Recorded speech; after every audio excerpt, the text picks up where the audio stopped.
인생의 황금기를 맞이하신 여러분과 함께 지혜로운 삶을 나누는 시간, 오늘도 감사한 마음으로 시작합니다.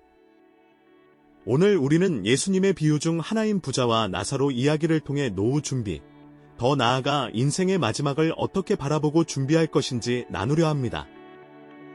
많은 분들이 은퇴 후 재정 계획이나 건강 관리에 대해서는 열심히 준비하고 계시지만 정작 가장 중요한 것들을 놓치고 계시는 것은 아닌지 돌아보는 시간이 되었으면 합니다. 오늘 이 시간을 통해 물질적 준비와 함께 신앙적 준비, 그리고 인생의 진정한 의미를 함께 생각해보는 소중한 시간이 되시길 바랍니다. 오늘 우리가 살펴볼 말씀은 누가복음 16장 19절부터 31절까지의 부자와 나사로의 비유입니다. 이 이야기는 예수님께서 직접 들려주신 비유 중에서도 특별히 우리의 마음을 깊이 울리는 말씀입니다. 한 부자가 있었습니다. 그는 자색 옷과 고운 베옷을 입고 날마다 호화로운 잔치를 벌이며 살았죠. 자색 옷이라는 표현은 오늘날로 치면 고급 명품 수트를 매일 입고 미슐랭 레스토랑에서 매일 식사하는 삶을 의미합니다. 부자의 삶은 겉으로 보면 성공 그 자체였습니다. 부유하고 부족함 없이 매일이 즐거움으로 가득 찬 삶이었죠. 현대 사회로 치면 성공한 사업가, 유명한 연예인, 자산가, 혹은 사회적으로 인정받는 리더의 모습과 겹쳐집니다. 그런데 바로 그 부자의 대문 앞에는 나사로라는 사람이 있었습니다. 나사로는 거지였습니다. 병든 몸으로 부자의 상에서 떨어지는 부스러기를 바라보며 하루하루를 버텼고 개들이 그의 헌대를 핥는 모습까지 나올 정도로 철저히 외면받고 소외된 인생이었죠. 지금 사회로 치면 홈리스, 돌봄이 필요한 노인, 혹은 병든 몸으로 살아가는 사회적 약자의 모습을 떠올릴 수 있습니다. 또 어떤 사람에게는 가족에게 외면당한 노년, 또는 경제적으로 파산한 은퇴자의 모습이기도 해요. 그야말로 가장 취약한 삶의 자리에서 하루하루를 버티는 인생이죠. 그런데 이 두 사람의 인생이 결정적으로 갈라지는 순간이 찾아옵니다. 바로 죽음입니다. 나사로는 주거 천사들에게 받들려 아브라함의 품으로 가게 되고 부자 또한 죽지만 그가 간 곳은 음부였습니다. 고통과 갈증, 후회의 장소였죠. 이 장면은 엄청난 반전을 보여줍니다. 세상에서 고통받던 자는 하늘의 위로를 받고 세상에서 풍요롭고 아무 걱정 없이 살던 자는 오히려 죽음 이후에 고통을 겪게 됩니다. 이 이야기가 우리에게 던지는 메시지는 매우 분명합니다. 눈에 보이는 것과 진짜 중요한 것은 다를 수 있다는 것입니다. 오늘날 우리는 너무 쉽게 겉모습에 기준을 둡니다. 큰 집에 사는지, 연금을 얼마나 받는지, 자녀가 성공했는지, 얼마나 좋은 음식을 먹고 있는지로 그 사람의 삶의 질을 평가합니다. 하지만 예수님은 말씀하십니다. 진짜 중요한 건 영혼의 상태, 그리고 죽음 이후의 삶이라는 것입니다. 이 말씀은 우리에게 이렇게 묻습니다. 당신은 인생의 마지막을 준비하고 있습니까? 당신의 인생의 결산은 어떻게 이루어질 것 같습니까? 이 비유는 단순히 가난한 사람이 복을 받고 부자가 벌을 받았다는 이야기가 아닙니다. 나사로는 비록 가난했지만 하나님을 의지하는 믿음의 사람이었고 부자는 단지 부유했던 것이 문제가 아니라 자신만을 위해 살며 하나님도 이웃도 외면했던 사람이었습니다. 오늘 우리는 이 말씀을 통해 이 땅의 삶과 죽음 이후의 삶 사이의 대비, 그리고 진정한 인생 준비란 무엇인지 깊이 생각해보는 시간을 가지려 합니다. 이제 노후 설계를 위한 5가지 삶의 지혜를 나눠보겠습니다. 지금 우리가 살아가는 방식이, 그리고 노후를 준비하는 방식이 정말 영혼을 바라보고 있는 것인지 함께 점검해보는 시간이 되길 바랍니다. 첫 번째 지혜는 바로 영적 준비를 물질 준비보다 우선시해야 하는 것입니다. 오늘날 많은 사람들이 노후를 준비하며 퇴직연금, 부동산, ETF, 노후보험에 대해 공부하고 투자합니다. 실제로 파이어족을 꿈꾸는 젊은 세대들도 많죠. 물론 이런 준비는 필요하고 지혜로운 일입니다. 하지만 오늘 말씀은 그런 준비를 하면서 내 영혼은 얼마나 준비되어 있는가? 라고 질문합니다. 나사로는 세상 기준으로 보면 아무것도 가진 것이 없었습니다. 그러나 그는 죽은 후 아브라함의 품, 곧 하나님과의 친밀한 관계 속에서 위로받습니다. 이것이 우리가 준비해야 할 진짜 노후입니다. 예수님께서는 마태복음 6장 33절에 먼저 그의 나라와 그의 의를 구하라 그리하면 이 모든 것을 너희에게 더하시리라고 하셨습니다. 이 말은 우리가 투자 상품을 비교 분석하듯 말씀을 깊이 묵상하고 재무 상담을 받듯 신앙에 대해 멘토링을 받고 은퇴를 위해 저축하듯 기도 시간을 저축하라는 뜻이기도 합니다. 하나님과의 관계는 가장 흔들리지 않는 가장 안정적인 은퇴 포트폴리오입니다. 두 번째 지혜는 죽음 이후를 바라보는 시각을 길러야 지금을 바꾼다는 것입니다. 현대 사회는 죽음을 외면하고 싶어 합니다. 광고를 봐도 점개 사는 법, 동안 피부, 노화 방지 등 죽음의 그림자를 지우려는 콘텐츠로 가득합니다.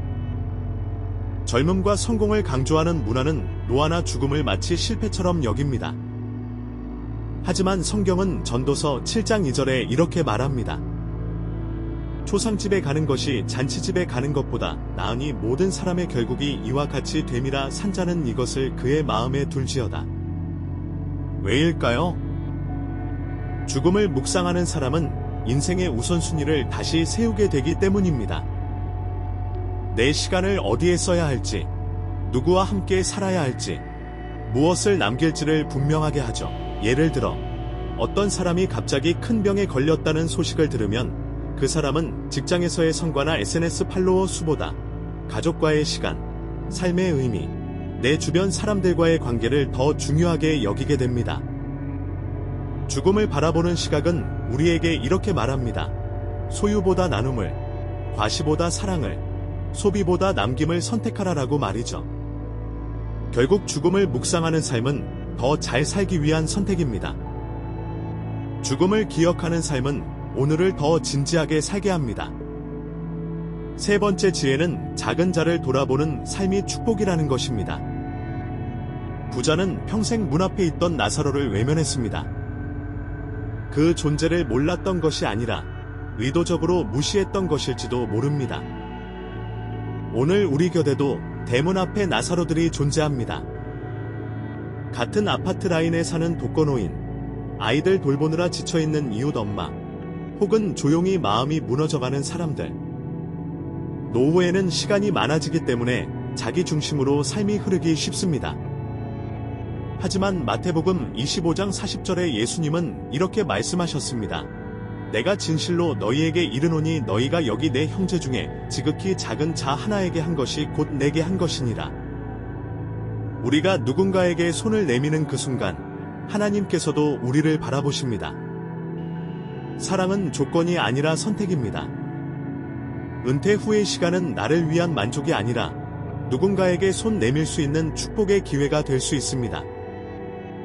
네 번째 지혜는 유산보다 신앙의 유산이 중요하다는 것입니다. 부자는 죽은 후에야 자신의 형제들을 걱정하며 누군가 그들에게 경고해달라고 부탁합니다. 그는 살아있는 동안 가장 중요한 것을 전해주지 못했다는 사실을 뒤늦게 깨닫게 된 겁니다. 성경은 신명기 6장 6절부터 7절에 이렇게 말합니다.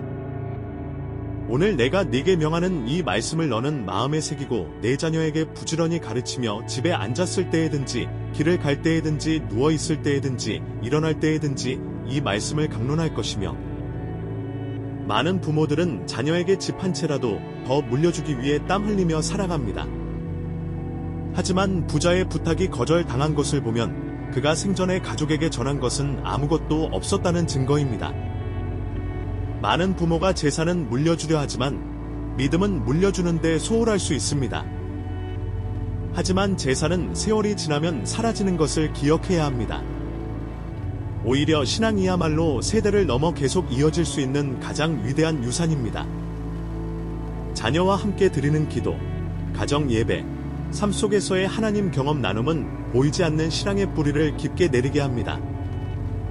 신앙의 유산이란 단지 주일마다 교회에 데려가는 게 아닙니다. 삶의 태도, 말의 습관, 결정의 기준에서 하나님을 드러내는 삶의 본이 유산입니다. 실제 사례로 어떤 가정에서는 부모님이 말씀 묵상을 매일같이 실천하며 자녀와 나누었고 그 자녀는 훗날 신앙의 뿌리를 떠나지 않고 자기 자녀에게도 그 유산을 물려주었다는 간증이 있습니다. 신앙은 재산과 달리 쓸수록 더 깊어지고 나눌수록 더 풍성해지는 유산입니다. 마지막으로 5번째 지혜는 기회는 지금뿐이라는 사실을 잊지 말아야 하는 것입니다. 부자의 요청은 거절됩니다. 왜일까요? 기회는 죽기 전에만 주어지기 때문입니다. 많은 사람들이 이렇게 말하죠. 은퇴하고 나면 성경도 제대로 읽어보고 봉사도 시작하고 가족도 더 챙겨야지. 하지만 현실은 그때가 되면 몸도 지치고 생각도 무뎌지고 기회는 더 줄어듭니다.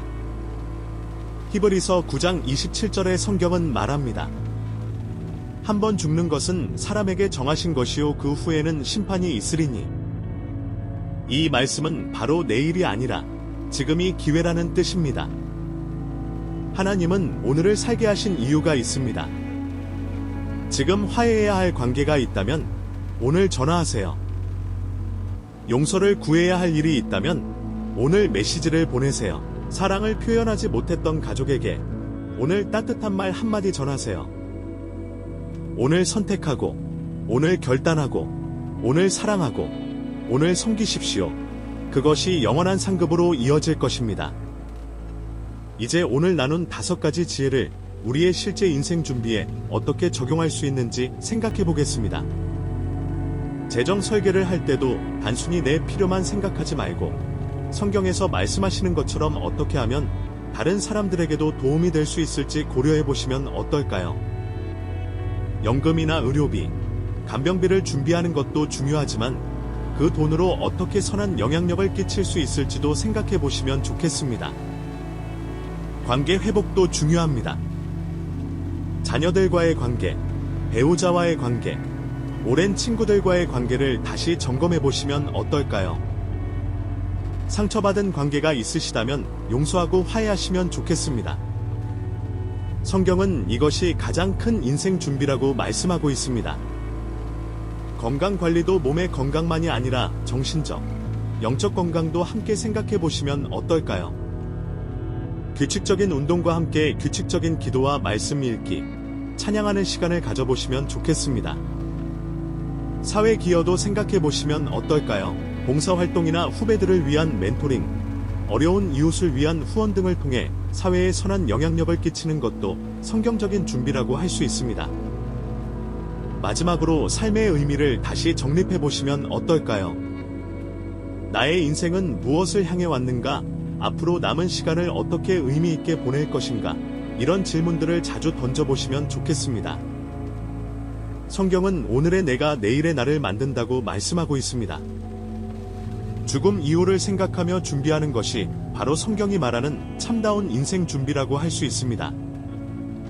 오늘 부자와 나사로의 비유를 통해 5가지 삶의 지혜를 나누었습니다. 영적 준비의 우선순위, 죽음에 대한 올바른 묵상, 작은 자를 돌아보는 사랑, 신앙의 유산을 남기는 것, 그리고 오늘의 결단이 얼마나 중요한지 함께 생각해 보았습니다. 여러분은 어떤 노후 설계를 하고 계신가요? 오늘 이 영상을 통해 다시금 인생의 방향을 점검하는 시간이 되셨으면 좋겠습니다. 이 영상이 도움이 되셨다면 좋아요 버튼을 눌러주시고 구독과 알림 설정으로 더 많은 지혜의 말씀을 함께 나누어 가시길 바랍니다. 댓글로 여러분의 생각과 경험도 나누어 주시면 감사하겠습니다. 다음 시간까지 건강하시고 하나님의 은혜가 함께 하시길 기도합니다. 오늘도 저와 함께 해주셔서 감사합니다.